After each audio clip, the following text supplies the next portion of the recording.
ফটোশুটে বুবলি ও সাইমন, এই জুটির নতুন সিনেমা চাদর।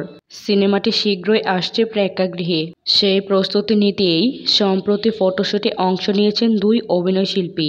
আর এই ফটোশুটের তত্ত্বাবধানে ছিলেন বহু সিনেমার পোস্টার ডিজাইনার আর্নিল হাসান রাব্বি।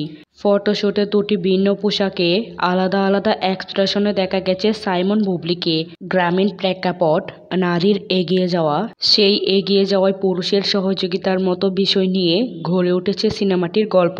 গল্পের সঙ্গে মিল রেখেই শিল্পীদের সাজ পোশাক, এক্সপ্রেশন নির্ধারণ করেছেন বলে জানান আর্নিল। এফডিসিতে প্রযোজিত সিনেমাটি নির্মাণ করেছেন জাকির হোসেন রাজু। সিনেমায় সাইমনের চরিত্রটি কবির। এই ধরনের চরিত্রে প্রথম কাজ করলেন সাইমন। নির্মাতা জানিয়েছিলেন, শুটিংয়ে বুবলিকে তার পুতুলের মতো মনে হয়েছে। তার চরিত্রটি ভাঙা গড়ার মধ্য দিয়ে এগিয়ে গেছে। বুবলিও নিজেকে উজাড় করে দিয়েছেন বলে জানান জাকির হোসেন রাজু। 2022 সালের দিকে শুরু হয়েছে চাদর সিনেমার দৃশ্য ধারণের কাজ। খুব ধীরে ধীরে আগাচ্ছে সিনেমাটির কাজ।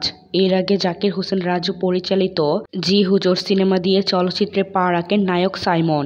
এরপর তারা জুটি হয়ে উপহার দেন পোড়া মন নামের একটি ছবি। সেটি ছিল সুপারহিট। পাশাপাশি নায়িকা শবনম বুবলি এবং জাকির হোসেন রাজুর সঙ্গে মনের মতো মানুষ পাইলাম না ছবিতে অভিনয় করেন। সেই ছবিতে বুবলির নায়ক ছিলেন শাকিব খান। সাইমন বুবলি এবার রাজুর চাদর সিনেমা দিয়ে নতুন সাফল্যের অপেক্ষায়।